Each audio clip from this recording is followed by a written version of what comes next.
Hello दोस्तों, स्वागत है आप सभी का स्लीपी क्लासेस में। तो आज के प्रीमिक्स में जहां डेली हम आपके 5 एमसीक्यू डिस्कस करते हैं, दोनों ही आपके current affairs as well as static portion से वो रिलेटेड रहते हैं। तो आज का दिन है आपका साइंस एंड टेक का। तो आइए शुरुआत करते हैं पहले क्वेश्चन के साथ। यहां पर निसार के बारे में बात हो रही है, आपसे कुछ स्टेटमेंट्स दी गई हैं और आपको बताना है कौन कौन सी स्टेटमेंट्स यहां पर करेक्ट हैं। पहले स्टेटमेंट में कह रहे हैं इसमें नासा आपको प्रोवाइड करेगा one of the radars for the satellite, a high rate communication subsystem for science data, GPS receivers and a payload data subsystem. Second statement में कह रहे हैं जो आपका सार है, जो निसार का सार है, उसका मतलब है सिंथेटिक अपर्चर रेडार, जो कि नासा यूज करेगा ताकि किसी भी तरीके के चेंजेस आ रहे हो हमारी धरती के सरफेस पर उसे वो मेजर कर सके। दो स्टेटमेंट्स आपको यहाँ दी गई हैं, 4 कोड्स आपको यहां रखे गए हैं। थोड़ा सोचिए इस क्वेश्चन के बारे में और करेक्टली मार्क कीजिए। तो यहां पर आपकी दोनों ही स्टेटमेंट्स बिल्कुल करेक्ट हैं।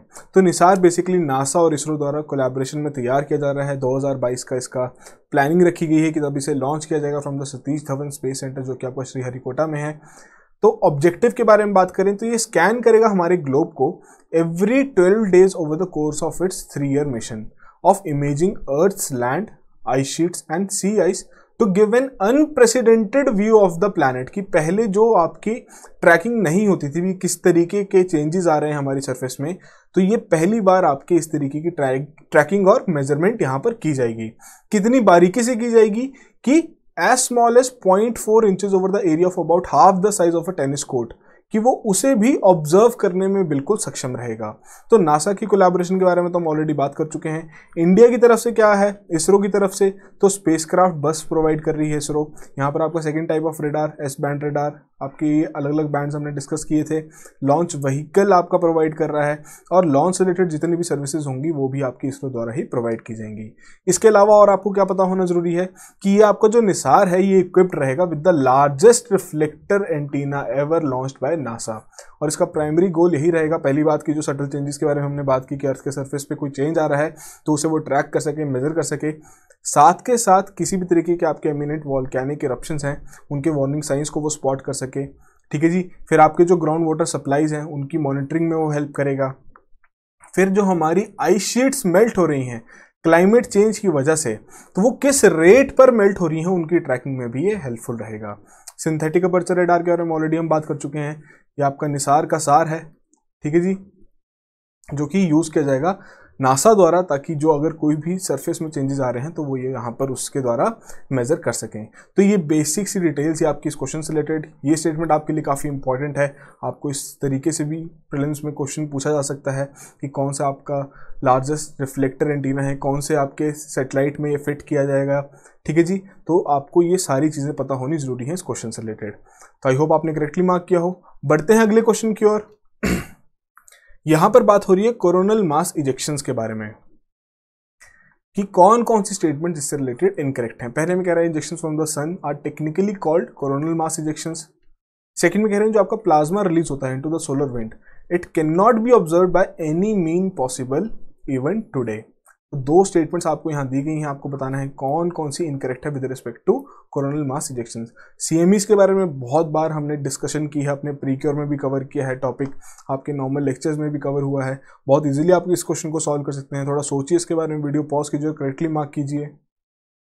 तो यहाँ पर आपकी सेकेंड जो स्टेटमेंट है वो इनकरेक्ट है, क्योंकि जो यहाँ पर प्लाज्मा की बात हो रही है that is release into the solar wind, इसे हम ऑब्जर्व कर सकते हैं with the help of coronagraph imagery. ठीक है जी।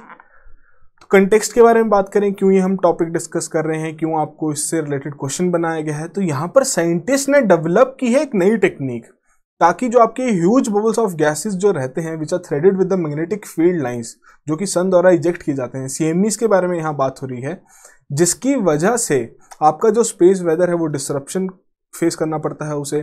ठीक है जी। आपके जो सैटेलाइट्स हैं उनमें फेलियर्स आते हैं, इसकी वजह से काफ़ी एक मुख्य कारण रहता है आपके सीएमईस। जियोमैग्नेटिक स्टॉर्म्स का एक रीज़न रहता है, पावर आउटेजेस का एक कॉज रहता है। तो इन सभी चीज़ों का जो इम्पैक्ट है उसे मिनिमाइज करने के लिए आपकी इनकी ट्रैकिंग करना बहुत इंपॉर्टेंट है सीएमईस की। ठीक है जी। तो वहीं पर ही साइंटिस्ट ने एक नई टेक्निक यहाँ पर एजाज की है। जैसे कि हमने बात की कितने कितने इसके इफेक्ट्स हैं सीएमईस के हमारे अर्थ के ऊपर, तो इसीलिए अभी तक आपका कौन सा मेथड यूज़ किया जा रहा था, कैक्टस सॉफ्टवेयर यूज़ किया जा रहा था, computer aided CME tracking software, जो कि आपका एक कंप्यूटर विजन एल्गोरिदम था जो कि अभी तक आपका यूज़ किया जाता था और ताकि हम डिटेक्ट कर सकें और करेक्टराइज कर सकें किस तरीके से जो आपके इरप्शंस हैं वो सन के द्वारा रिलीज किए जा रहे हैं। तो इसमें क्या था कि जो आपका एक इनर कोरोना है, एक आउटर कोरोना है, ठीक है जी। तो इनर कोरोना में जो आपकी एक्सेलरेशन रहती थी इन इजेक्शंस की, वो काफ़ी ज़्यादा हाई स्पीड पर रहती थी, तो वहाँ पर उन्हें हम डिटेक्ट नहीं कर पाते थे। आउटर कोरोना तक आते आते जो एक्सेलरेशन है वो आपकी सीज हो जाती है और उसके बाद से वो कांस्टेंट स्पीड पर ही प्रोपोगेट करता है। तो इसीलिए आपके ये आउटर कोरोना में ही ये आपका सॉफ्टवेयर एप्लीकेबल था, इनर कोरोना में ये एप्लीकेबिलिटी इसकी बिल्कुल ही कम थी। तो इसीलिए अब यहाँ पर सिस्को का एक नया टेक्निक निकाली गई है, CME's identification in inner solar corona.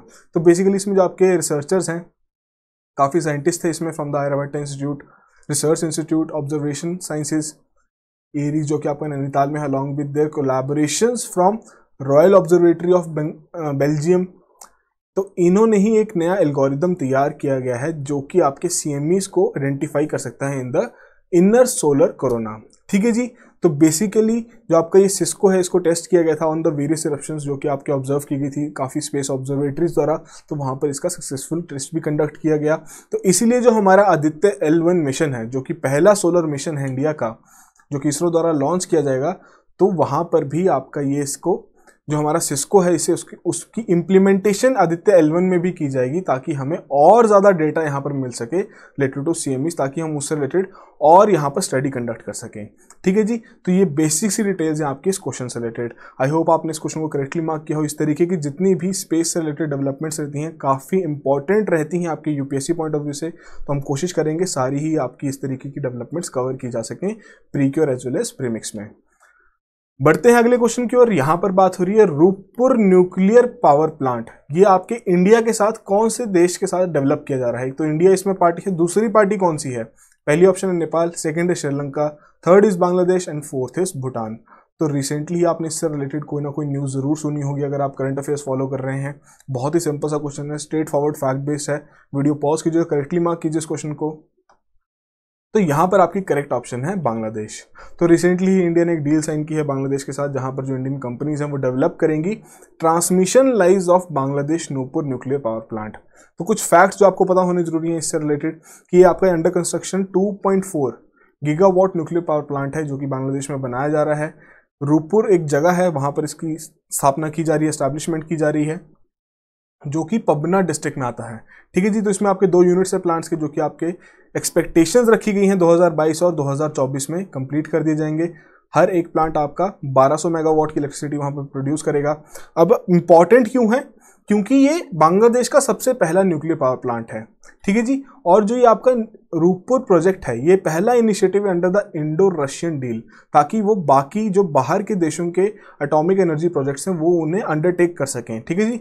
तो ये बेसिकली एक हम कह सकते हैं एक मेमोरेंडम ऑफ अंडरस्टैंडिंग इसका साइन हुआ था मार्च 2018 में, ठीक है जी, रशिया, बांग्लादेश और इंडिया के बीच में, ताकि ये रूपपुर न्यूक्लियर पावर प्रोजेक्ट की स्थापना कर सकें। तो ये जो आपका बनाया जाएगा किसके द्वारा? रशियन जो आपका रोसातोम स्टेट एटॉमिक एनर्जी कॉरपोरेशन है, उनके द्वारा तैयार किया जाएगा। और जून 2018 में ही बेसिकली जिसमें इंफ्रास्ट्रक्चर जो मेजर है इंडिया का, हिंदुस्तान कंस्ट्रक्शन कंपनी लिमिटेड, तो उन्हें ये कॉन्ट्रैक्ट दिया गया है जो कि आपके नूपुर न्यूक्लियर पावर प्लांट से रिलेटेड है। अब इंडिया के लिए इंपॉर्टेंट क्यों है? क्योंकि ऐसा पहली बार ये ऐसा हुआ है कि इंडिया की कंपनी बेसिकली इन्वॉल्व है किसी ऐसे न्यूक्लियर पावर प्रोजेक्ट में जो कि हमारे देश से बाहर है, और इंडिया आपके NSG का मेंबर नहीं है, so it can not participate directly in the construction of N atomic power reactors. तो ये रही आपकी बेसिक्स डिटेल जो कि काफ़ी इंपॉर्टेंट है एग्जाम पॉइंट ऑफ व्यू से। तो आई होप आपने इस क्वेश्चन को करेक्टली मार्क किया हो, बिल्कुल स्ट्रेट फॉरवर्ड सा क्वेश्चन था। बढ़ते हैं फोर्थ क्वेश्चन की ओर। यहां पर आपको कुछ स्टेटमेंट्स दी गई हैं और आपसे पूछा जा रहा है कि आपको INS आइडेंटिफाई करनी है। लास्ट वीक भी हमने इस तरीके का क्वेश्चन डिस्कस किया था, तो ये देखते हैं। पहली स्टेटमेंट में कह रहे हैं आपका कमीशन किया गया है इंडियन कोस्ट गार्ड में रिसेंटली ही, काफ़ी चीज़ें आपको यहीं पर क्लियर हो गई होंगी। सेकंड में कह रहे हैं ये आपका 6th है in the series of 7 offshore patrol vessels, और ये आपका लार्सन एंड टुब्रो द्वारा बनाया गया है। थर्ड में कह रहे हैं ये आपका डिजाइन किया गया है to carry 1 twin engine helicopter and 4 high speed boats. Fourth में कह रहे हैं ये आपका यूज किया जाएगा in the search and rescue operations, law enforcement and maritime patrol. Fifth में कह रहे हैं जो आपकी शिप है it is also capable of carrying pollution response equipment for oil spill response at the sea, कि अगर इस तरीके का कोई इंसिडेंट हो तो वहां पर उसे रिएक्ट किया जा सके। और 6 स्टेटमेंट में कह रहे हैं आपको डिप्लॉय किया जाएगा to conduct surveillance in the exclusive economic zones of Indian coastal region. ठीक है जी, EEZ के बारे में यहां पर बात हो रही है। तो क्या क्या ऑप्शंस हैं? INS वज्र, ICGS Vikram, INS Samartha and INS सार्थक। 4 ऑप्शंस आपको यहाँ दी गई हैं, आपको बताना है कौन सी यहाँ पर INS के बारे में बात की जा रही है इन स्टेटमेंट्स में। थोड़ा सोचिए इसके बारे में, वीडियो पॉज कीजिए और करेक्टली मार्क कीजिए इस क्वेश्चन को। तो यहाँ पर बात हो रही है INS वज्र के बारे में। कंटेक्स्ट देख लेते हैं। तो रिसेंटली आपकी इंडियन कोस्ट गार्ड शिप जो वज्र है ये कमीशन कर दी गई है इंडियन कोस्ट गार्ड में। जैसे कि हमने बात की कि आपकी ये 6th in the series of 7 offshore patrol vessel जो कि आपके लार्सन एंड ट्यूब्रो द्वारा बनाए जा रहे हैं। और इसके डायमेंशंस के बारे में बात करें, 98 मीटर शिप है which is fitted with the state of the art navigation and communication equipment, machinery and sensors. ठीक है जी, और ये हम ऑलरेडी डिस्कस कर चुके हैं कि इसमें आपका एक ट्विन इंजन हेलीकॉप्टर को ये कैरी कर सकता है, साथ साथ आपकी 4 हाई स्पीड बोट्स को ये कैरी कर सकता है। इसके अलावा आपको पता होना क्या क्या जरूरी है कि जो आपका इसकी जो डिप्लॉयमेंट होगी वो इसलिए की जाएगी ताकि जो सर्वेलेंस की जा सके हमारे एक्सक्लूसिव इकोनॉमिक जोन जो है, उस जो हमारे इंडियन कोस्टल रीजन का जो ये जोन है वहां पर इसकी सर्वेलेंस की जा सके। ठीक है जी, EEZ हमारे प्रिस्क्राइब्ड है in the United Nations convention on laws of the sea जो कि 1982 के हैं। ठीक है जी, तो इसमें बेसिकली जो EEZ है क्या है, एक एरिया है सी का जहां पर जो आपका सॉवरन स्टेट है वो स्पेशल या फिर हम कह सकते हैं सॉवरन राइट्स वहां पर एंजॉय करता है, exploring and using marine resources and producing energy from the water and the wind. तो जनरली आपके किसी भी स्टेट से 200 नॉटिकल माइल्स के डिस्टेंस तक आपका ये EEZ उसी स्टेट का रहता है। तो ये बेसिक से फैक्ट्स हैं जो कि आपको पता होने जरूरी हैं। तो ये बेसिक्स इंफॉर्मेशन थी इस क्वेश्चन से रिलेटेड, बहुत ही सिंपल सा क्वेश्चन था। बढ़ते हैं अगले क्वेश्चन की और आज का लास्ट क्वेश्चन है कि यहाँ पर बात हो रही है लापेरूज से रिलेटेड, कि आपको कुछ स्टेटमेंट्स दी गई हैं, आपको बताना है कौन कौन सी करेक्ट हैं। पहले में कह रहा है ये आपका France led naval war game है।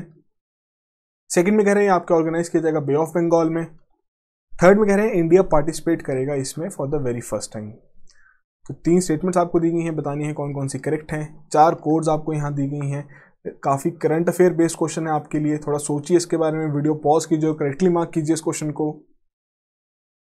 तो यहाँ पर आपकी सारी स्टेटमेंट्स बिल्कुल करेक्ट हैं।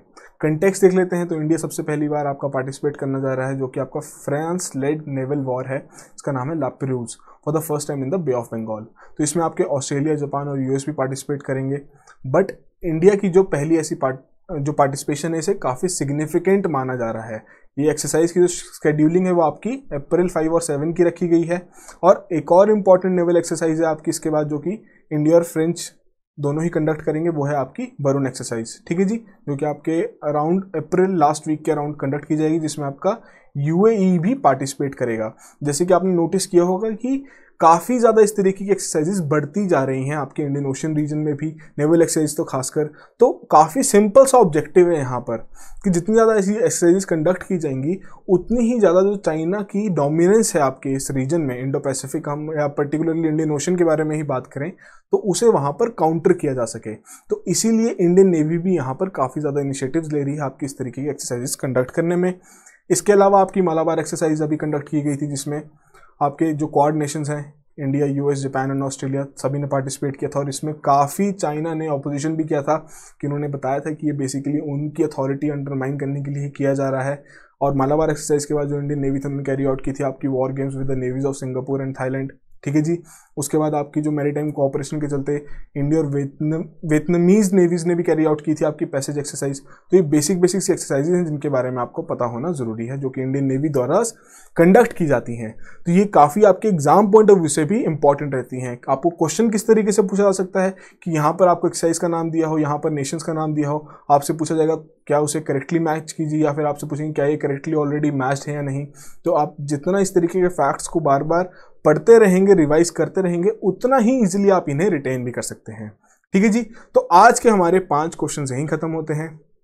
तो आई होप आप में से सभी ने ही 5 आउट ऑफ 5 स्कोर किया हो, बट स्टिल जो भी आपका स्कोर रहा है कमेंट बॉक्स में ज़रूर मेंशन कीजिए। और इसी तरीके से रेगुलरली इस इनिशिएटिव को फॉलो करते रहिए। डेली के 5 क्वेश्चंस प्रैक्टिस करना, 15 मिनट्स का टाइम लगता है पूरे लेक्चर में। अगर आप डेली के 5 क्वेश्चन प्रैक्टिस कर रहे हैं तो कहीं ना कहीं आपकी जो तैयारी है प्रीलिम्स की वो काफ़ी ज़्यादा यहाँ पर बेनिफिटेड है। ठीक है जी, so that will be all the very best. हैं।